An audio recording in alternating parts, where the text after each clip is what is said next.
Hello, thank you for joining us. I'm Lisa County. In this episode, we're talking about Renaissance, the Renaissance of a dream for two young ladies in St. Peter, the Renaissance of a longtime local family-owned business, the Renaissance of the retail industry, and the Renaissance of a city. This is Connect TV.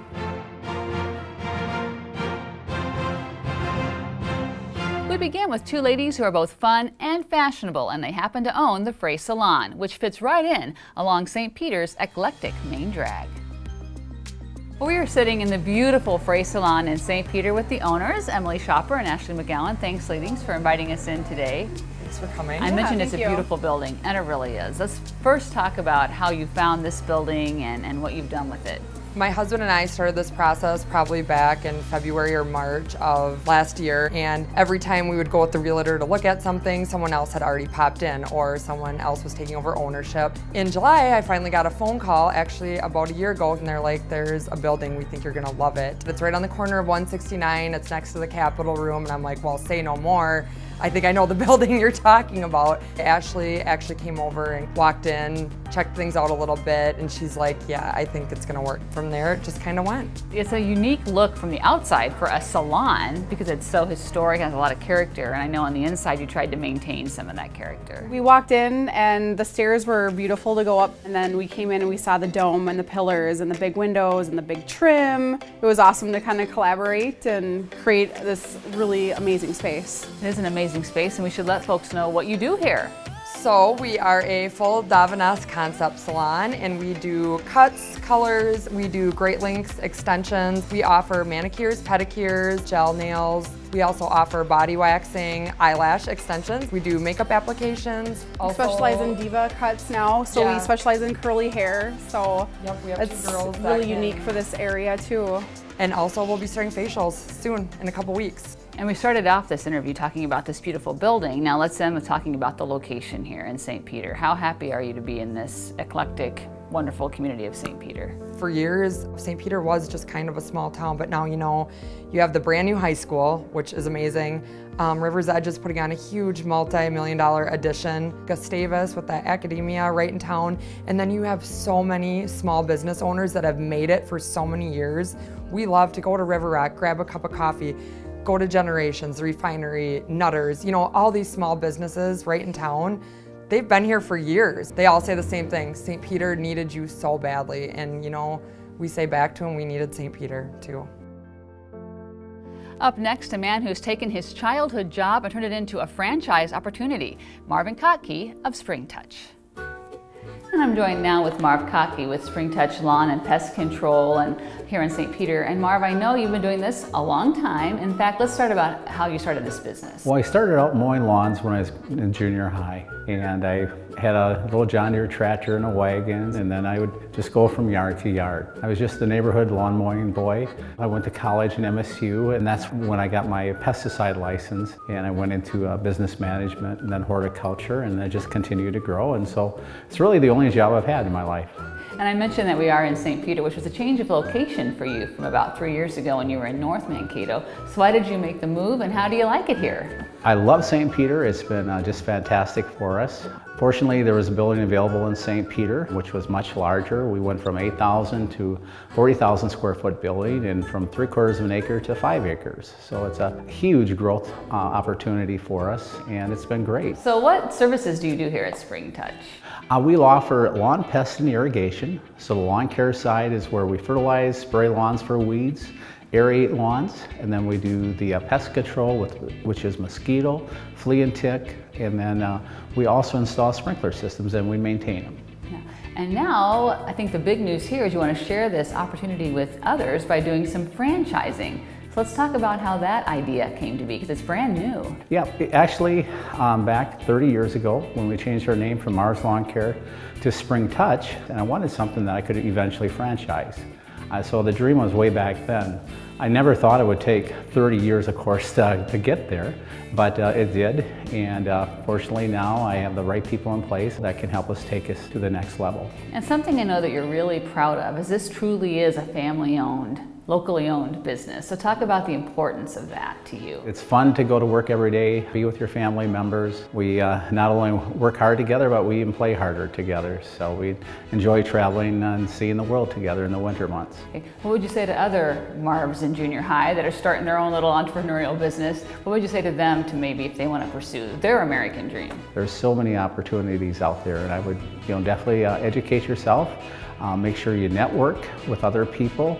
Pick up the phone and ask somebody that is in your area of business that you want to go into and start asking them questions. You'll find out that 90% of the time they'll answer your questions. We do a lot of visiting other companies each year. We'll visit 2-3 companies in the off season, and we learn so much, whether they're bigger or smaller. Sharing information is a lot of fun. And now the story of a retail renaissance. Southern Minnesota has a thriving specialty boutique scene, and one leading the way is Ashley Moulter of The Refinery. Yes, here we are with Ashley Moulter at The Refinery in downtown St. Peter. And Ashley, I can't describe The Refinery. There's just so much here, so I'll let you do it. How would you describe the shop that you've created here?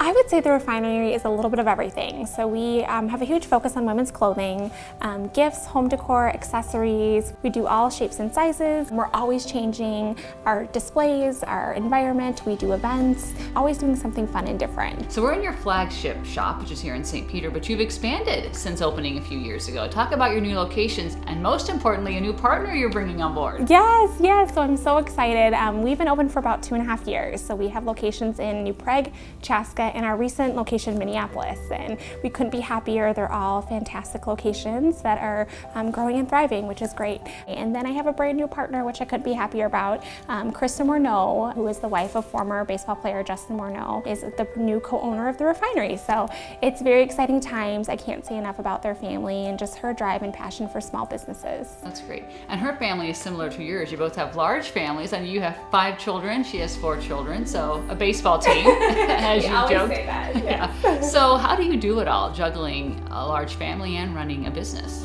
Yeah, I have such a great support system. My husband and I kind of always have that tag team balance, and then, Krista, both of us have the same focus. It's family first, and then the rest will follow. I know you've lived in several areas. Why did you choose St. Peter to raise your family and run your business? I cannot say enough about this town. My mom was in the military. We moved pretty much every 2 to 3 years, sometimes every year. But every time she was deployed, whether it was Iraq, Afghanistan, I came back and lived with my grandmother, which was here in Kasota, Minnesota. I had the opportunity to graduate from St. Peter High School, which has such an amazing school system. And we just knew when my husband and I got married that we wanted to raise our family here.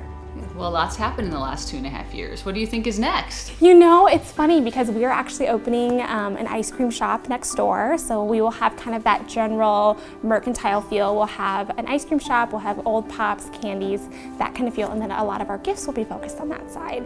And then our hope is that we can continue to grow The Refinery. We want to be kind of all over the Midwest and potentially throughout the country. So. All right. Ashley Moulter, thank you very much. Yes, thank you.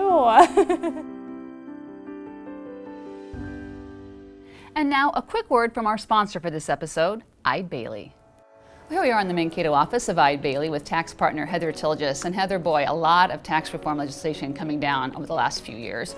How are you preparing your clients for all of these changes? Yeah, thanks for asking, Lisa. You're right, there is a lot going on with tax reform.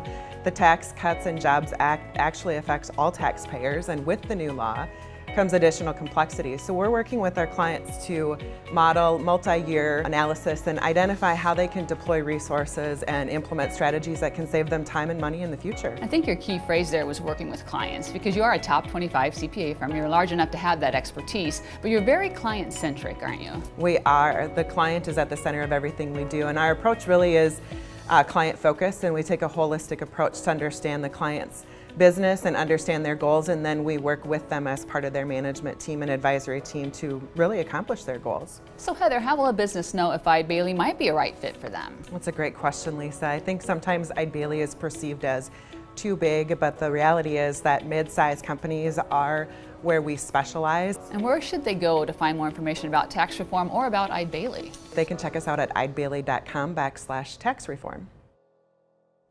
And now for our final story. Pat Henches has been calling the plays in Mankato for more than 2 decades, but he's not looking back, he's looking forward, and he likes what he sees. There we are with Pat Hinches out in front of the Intergovernmental Center in City Center of Mankato. And Pat, 22 years, you've been the leader of this great city. Is it the blink of an eye? Well, you know, it's been a wild ride, actually. I kind of feel like I'm kind of a stagecoach holding on to the reins and just trying to keep up and keep the horses going in the right direction. Yeah, so much has happened over the last 2 decades. So let's just start from the beginning. When you first walked into City Hall back in 1996, what challenges did you find waiting for you there? Well, actually the first day I walked in, the streets were clogged up with traffic and snow, and I knew we had a lot of basic work to do. But I think we've had a community leadership, and both on the elected official side and the community side, that really were up to some changes and it had high expectations on what local government could do for the community, and I was very fortunate to be able to lead that type of change. I know when you first came to the city, a strategic plan or some long-term planning was a key goal of yours. So how has that gone, and what's in place now for that? Well, I think we had to start very slow. We had to really fix a lot of the organizational service delivery issues, and we focused on building and doing solid planning for the future. So I'm pretty proud of the fact that really a lot of that strategic planning that we did early on in the city really has become kind of the way we do business. It's that type of foresight that we expect and the public expects. And what makes Mankato a great place to do business and to raise a family? First of all, we're a very safe community that has a strong family focus, and it's very diverse, open to all types of people, and I think that makes a big difference. And likewise, you see businesses that are emulating that same type of organizational and cultural feel with their businesses. So I think it's a lot of different factors that make Mankato attractive, but I think that's one of the primary factors. Yeah, you have come a long way in these last 2 decades. So what's next? What are the priorities now moving forward? The 3 themes moving forward, at least from a city perspective, are affordability of housing, transportation, and general community living for all ages, family types, and income. The second part of that is stewardship of the natural resources and the built environment, both financially, environmentally. It's a very beautiful area here that we get a lot of compliments for.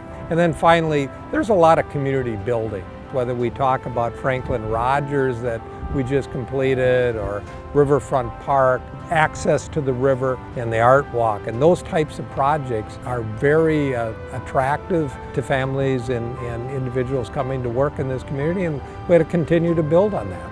Now 22 years, and it's just talking to you here, I can still see you're excited to come to work every day and about what the future holds. Well, you know, I'm not going to make any announcements regarding my future, but you know, as my age gets up here, I have to evaluate my career certainly in the next year, and I enjoy mentoring and working with a lot of the young leaders, whether in the city organization or they're a part of Greater Mankato Growth. So hopefully that type of mentoring and sharing of my leadership can go on to the next generation of leaders.